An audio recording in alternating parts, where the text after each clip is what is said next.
Bom, hoje o meu entrevistado é o Eduardo Cobra, que é um muralista muito respeitado, não só aqui no Brasil, mas no mundo todo, com obras em vários lugares do mundo, né, Eduardo? Obrigada, primeiro, pela entrevista. Eu quero saber, desde o começo da sua carreira, e sobre essa proporção que o seu trabalho tomou. Desde os 8 anos você desenha isso? Exato. Eu comecei primeiro no desenho. A minha mãe, né, me dava os cadernos ali, lápis de cor e tal, e eu gostava muito. Ficava desenhando, carregava sempre meus cadernos de desenho. Mas começar a pintar na rua foi um processo completamente diferente. Eu, desde os 8 anos, mantenho essa questão de desenhar em cadernos e tal. Mas eu nasci e vivi durante muitos anos no bairro do Campo Limpo, estudei num colégio lá chamado Maurício Simão. Aí eu conheci uma galera mais velha, e eles eram pichadores. E a rua me atraiu, né? E eu comecei a sair com eles. Na fase da adolescência, imagino que deve ter sido um chamado forte, ainda mais. Exatamente. É um universo que eu não conhecia, né? Mesmo porque eu morei 7 anos antes disso no interior de São Paulo. Então, quando eu cheguei em São Paulo, eu nasci em São Paulo, fui para o interior e voltei. Quando eu voltei, conheci essa galera mais velha, eles me levaram para esse universo da rua. E eu fiquei fascinado, assim, desde o começo, né? E teve problemas nessa fase de pichador? Porque não pode fazer, né? Então, era ilegal, né? Obviamente, é uma ação ilegal. Mas, assim, eu estava tão envolvido com aquela situação. E também tinha a questão da notoriedade no grupo e tal. E eu logo participei de uma das gangues de pichação ali do Campo Limpo, e a gente saía por São Paulo, todos os lugares, e eu pichava a cidade inteira, subia nos edifícios, ficava pendurado no parapeito e tal. E fui detido algumas vezes fazendo isso. Foi aí que meus pais descobriram o que eu estava fazendo, né? Nossa, no momento que você foi detido. Exatamente. Indo te soltar. Exatamente. Então, assim, eu sofri bastante com essa questão. Meu pai ficou muito decepcionado e tal. E nesse momento eu conheci, através de alguns livros, os grafites que eram feitos em Nova York, nos trens e nos metrôs e tal, que era o começo ali, a explosão da cultura hip hop. E aí eu percebi que eu podia utilizar esses desenhos, que eu já fazia nos cadernos, e eu podia começar, ao invés de fazer simplesmente as letras e tal, começar a fazer desenhos mais elaborados. Mas ainda era ilegal. E quando você passou então a pedir autorização para poder, enfim, para pintar no muro das pessoas? Então, aí com o passar do tempo, eu sou autodidata, mas eu nunca deixei de me dedicar à pesquisa, a estudo, sozinho. Então eu passei a ter mudanças na minha linha de pensamento e na minha linha de trabalho, mesmo porque eu conheci outros artistas muralistas, tanto americanos quanto a escola de muralistas mexicanos, com o Diego Rivera, Siqueiros e tal. Então eu percebi que eu poderia utilizar esses muros de uma forma diferenciada. E foi a partir desse momento que essa imagem diferenciada que eu estou comentando leva mais tempo para ser feita. Então eu já não podia mais chegar rapidinho, fazer o meu personagem e sair. Porque não dava. É um trabalho que leva alguns tempo. dias. Levava no mínimo 3, 4 dias, uma semana. Então eu passei a pedir autorização para o proprietário. Eu gostaria de pintar o seu muro e tal. Só que ainda foi um processo bem complicado, porque eu estava pintando em cima da escada, as pessoas o tempo todo me xingavam, vagabundo, vai trabalhar, vai procurar o que fazer e tal, porque não entendiam, né? Isso em hoje, 90, 92 e tal. Hoje mudou completamente por causa do trabalho que você faz, mas com o passar dos anos, desde dessa época até os dias de hoje, as coisas foram mudando gradativamente, mas ainda tem alguma forma de preconceito em relação a isso ou não mais? Tem. Mas isso não é algo exclusivo aqui do Brasil, não, de São Paulo. Vários lugares do mundo por onde eu passei, eu ainda sinto um pouco de preconceito. Tem cidades em que a street art ainda é completamente proibida. Por exemplo, no Japão é totalmente proibido ainda a street art. E a cidade de São Paulo, como a principal cidade de street art hoje do Brasil, uma das principais do mundo, as pessoas, os moradores da cidade começaram a perceber a qualidade dos trabalhos que estavam sendo feitos nas ruas. Então isso fez com que a cidade começasse a aceitar esses artistas, começar a permitir que os artistas pintassem. Como enxergar essas obras como uma grande galeria na rua, né? Exatamente. E a possibilidade de acessar essa arte facilmente. E também perceber que eu sou autodidata, mas assim como eu, a maioria dos artistas que estão na rua também são autodidatas. E grande parte deles vindo da periferia. Então, assim, não necessariamente você precisa ter um curso superior ou algo assim para ser um artista. Um artista ele pode nascer em qualquer lugar, pode nascer numa comunidade super carente, numa favela, ou pode nascer nos jardins, enfim, isso não importa. Eu percebi que as pessoas também tinham essa reivindicação de falar que, pô, São Paulo é uma cidade tão evoluída, mas não parou para pensar na sua arquitetura, na preservação desses imóveis e tal, e simplesmente foi derrubando tudo e construindo prédios modernos no lugar, coisa que na Europa, por exemplo, não ocorre. Então esses muros também vêm mostrando isso. Então geralmente eu procuro pintar no lugar onde eu estou uma imagem de como era no passado. E tem um outro segmento do seu trabalho também, que você sempre retrata assuntos que estão sendo muito discutidos, personalidades que causam muito impacto na sociedade do país onde estão e de outros países. Então, esse seu trabalho exige muito estudo, correto? Você pesquisa bastante até chegar ao personagem que você quer naquele momento, a história que você quer passar. Como que é?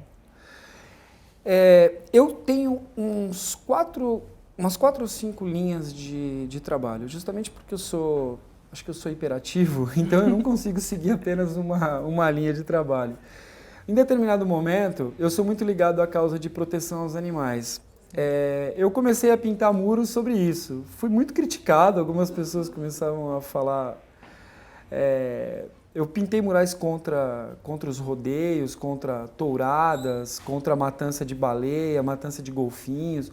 Todo esse universo que é algo que realmente me deixa muito triste, assim. Então eu passei a usar os muros para falar sobre esses assuntos. Então esse é um dos temas que são recorrentes no meu trabalho. E outras temáticas são ligadas a temas que também me interessam. Por exemplo, a paz. Eu fiz uma série de murais em Los Angeles, esse último muro que eu pintei em Roma, foi justamente sobre a Malala. Eu pintei esse muro em janeiro. A garota paquistanesa, né? E agora, recentemente, ela ganhou o Prêmio da Paz e tal. Então, esse tipo de tema eu estou sempre colocando nos meus trabalhos. Mas eles ocorrem naturalmente. De repente, eu vejo uma notícia, eu vou para algum lugar e tal, e aquilo me chama atenção e eu resolvo criar um desenho sobre esse tema. Por exemplo, durante a Copa do Mundo, eu pintei na esquina da Avenida Paulista um morador de rua, né, um mendigo, que ele está segurando uma plaquinha escrito Welcome to Brasil, né, e com um prato vazio do lado e tal. Então, eu também tenho na descida da Consolação, que tem um índio, e no rosto desse índio tem uma mira e escrito Altamira Belo Monte. Então, sobre a construção da usina Belo Monte, né? E o que as pessoas te falam na rua por onde você anda, da percepção delas sobre o seu trabalho? Então, porque são temas que despertam, né, as mais variadas opiniões. Eu ainda faço alguns murais de forma ilegal na cidade, né, que são justamente esses murais quando eu quero falar algum protesto e tal. Geralmente o proprietário ele não vai ceder o muro para isso. Sim. Obviamente, desperta um debate, né? Por exemplo, esse que eu coloquei do mendigo, muitas pessoas me enviaram mensagens dizendo que não, que o Brasil atual está numa situação boa, está bem resolvido e não há falta de educação, está tudo bem com a saúde, está tudo tranquilo. Então, assim, eu acho bacana justamente esse ponto, né? Eu coloquei o meu ponto de vista. Eu não estou criticando o Brasil de forma alguma, eu amo o Brasil. Tanto é que todos os murais que eu faço no exterior, eu sempre coloco ao lado da minha assinatura uma bandeira do Brasil. Mas eu acho que é legal a gente... o prazer do artista está muito ligado a isso, né? Pensar também um pouco sobre a realidade, né? Eu acho expor o que as pessoas guardam de mais. Olha, você sabe que vezes. Enquanto eu vivia apenas no Campo Limpo, ou aqui em São Paulo, eu tinha uma visão sobre as coisas. Mas quando eu comecei a viajar para vários outros lugares, eu percebi o quão realmente nós estamos atrasados em muitos pontos, muitos aspectos. A gente tem que melhorar muito realmente, né? Não é por falta de dinheiro. O Brasil é um país rico.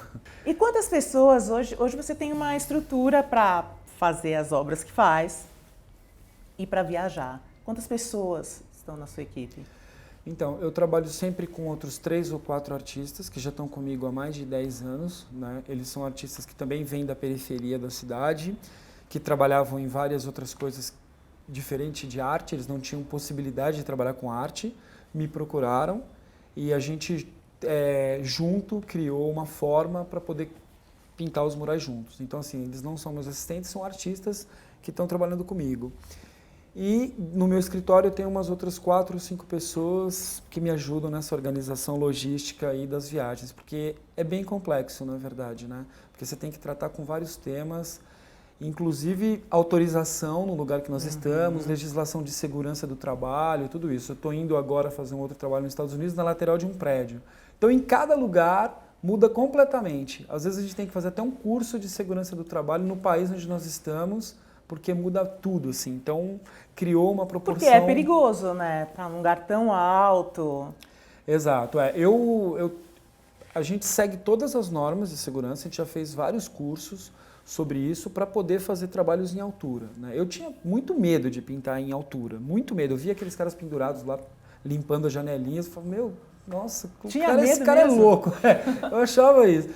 Mas quando surgiu a oportunidade de pintar o primeiro prédio, eu falei... Eu vou fazer. Preciso perder já. E hoje eu não tenho mais medo nenhum. É engraçado, assim, eu fico pendurado no lateral de um prédio, tranquilo. E agora, o que tem de mais moderno, assim, é o 3D. Os desenhos que você faz em 3D. Eu vi algumas imagens no chão que você desenhou. E é impressionante, realmente, né? Aquela imagem absorve a pessoa. Como que você passou a fazer esses trabalhos, você e sua equipe, né? Isso. Eu recebi alguns e-mails há uns 10 anos atrás de uns artistas americanos que faziam isso, e um italiano também. E eu passei a pesquisar e vi que aqui no Brasil ninguém nunca havia feito nada parecido. E eu também não sabia como resolver o problema. Então eu fiquei uns 3, 4 anos num outro estúdio que eu tinha, fazendo desenhos em menor escala e tal, estudando essa técnica, mas na internet tinha pouca informação, né? Então eu busquei informação com o arquiteto da USP, um monte de gente, a gente se reuniu para entender essa técnica que chama pintura anamórfica, que o desenho ele sofre uma determinada distorção e quando você foca de um determinado ponto, ele é pintado no piso, né? O desenho se forma em 3D, aí existem aqueles buracos e tal. Até para comentar 2 referências bacanas, o Kurt Weiner e o Julian Beever são os principais nomes desse tipo de arte. E o Kurt Weiner, que é o gênio desse tipo de pintura, foi o cara que eu ficava pesquisando, é engraçado, ficava pesquisando na internet como que esse cara faz, tal. Eu nunca tive nenhum tipo de contato com esse cara. Estudando, e depois que eu fiz a minha primeira pintura em 3D, que foi lá no centro de São Paulo, que foi um carro em 3D e tal, depois que eu fiz, passou mais ou menos um ano. Esse cara me mandou um e-mail me convidando para participar de um festival nos Estados Unidos. E depois disso eu participei durante 4 anos seguidos de um festival em Sarasota, que é o maior festival de pintura em 3D do mundo. É demais ser reconhecido pela pessoa que você tinha como inspiração, eu falei para ele, pô, cara, foi por causa do seu trabalho que eu passei a fazer, assim. Muito divertido. Hoje, olhando a sua carreira e tudo que você já fez, todos os lugares que você passou, poxa, você não imaginava que chegaria assim, a atingir tantas pessoas em tantos lugares diferentes. Como que é para o artista ver essa proporção do seu trabalho? Olha, conforme eu comentei, já tinha quase 30 anos quando eu entrei numa galeria de arte pela primeira vez. Então, eu sou o primeiro artista da geração na minha família, nunca existiu nenhum outro, então tive vários problemas, desde a família até tudo. Então, foi bem difícil. Para conseguir fazer o meu trabalho também, acreditar em algo que era praticamente impossível, eu também abandonei um outro trabalho que eu tinha e me dediquei nesse sentido, né? Então foi ao longo do tempo, né? Que eu comecei com 12 anos, hoje eu estou com 38, então são mais de 25 anos pintando nas ruas da cidade. Então foi passo a passo, passei por várias fases para hoje conseguir levar meu trabalho para lugares em que eu realmente não imaginava. Através da arte, eu entrei em lugares em que eu nem sonhava. Viajei pela primeira vez para o exterior por causa do meu trabalho. Acho que eu nunca nem teria ido se não fosse por causa do meu trabalho, assim, né? Então, Legal. e já pintei em lugares, por exemplo, pintei na Grécia. Pô, pude conhecer Atenas, lugar sensacional. Fui para Londres, já pintei em várias cidades dos Estados Unidos. Fui para a França, fui para a Itália, então, né, Suécia, Polônia. Então, estou indo com o meu trabalho para muitos lugares e o mais interessante é justamente o fato de poder ser convidado para esses lugares. Eu, para ser bem sincero, eu sempre tive a intenção de levar o meu trabalho para Nova York, porque lá é o berço da street art, é onde nasceu tudo isso. Eu até vou morar o próximo ano lá por 6 ou 8 meses, né? Exato. Então, assim, eu até imaginei que nos Estados Unidos eu pudesse ter uma carreira, porque lá é a história da street art, mas eu não imaginei que pudesse levar meu trabalho para a Itália, por exemplo. Fiz uma exposição grande na Itália.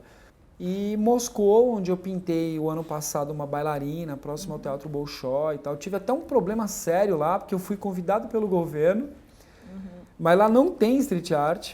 Eles acharam, uma pessoa achou meu trabalho bacana, me convidou e o governo aceitou. Mas quando eu comecei a pintar, eles deixavam viaturas lá do governo, porque eles não estão acostumados com isso, né? E eles estavam me controlando. Vigiar o seu trabalho. Para ver se eu acho que se eu não ia pintar alguma lugar coisa mais agressiva que não puder, ou exatamente, pintar fora de lugar. Foi uma coisa incrível. Eu ficava o tempo todo vigiando e mandavam eu parar no meio do desenho. Isso que é engraçado. Eu começava a pintar, pra não, analisar? mas muda esse amarelo, muda esse azul. Uma coisa incrível, assim. Eles estavam com medo realmente do resultado, né? Aí depois passaram a elogiar e agora me convidaram para voltar e pintar uma outra parede num lugar super importante lá em Moscou. Eu falei, eu vou, mas por favor não me vigiem, porque senão não vai rolar. Exatamente. Mas é Obrigada, viu? Adorei legal, a entrevista, adorei conhecer mais o seu trabalho. Eu sou uma admiradora. Que bom, obrigado. E espero poder mostrar para as pessoas que estão assistindo a gente outros lugares, outros trabalhos que você fará pelo mundo afora. Eu sempre atualizo nas redes sociais, Facebook, Instagram, quem quiser. Então vai Cobra ter mais com K. gente agora te seguindo. A gente vai colocar todas as suas redes para estar antenado no seu trabalho. Bacana. Obrigada, até a próxima. Legal. Até mais, gente. Até mais, obrigado pela oportunidade. It's going down, fade to Blackstreet. The homies got at me, collab creations. Bump like agony, no doubt. I put it down, never slouch. As long as my credit can vouch, a dog couldn't catch me. Say out. Tell me who could stop with Dre making moves, attracting honeys like a magnet, giving them orgasms with my mellow accent. Still moving this flavor with the homies Blackstreet and Teddy, the original rough shakers.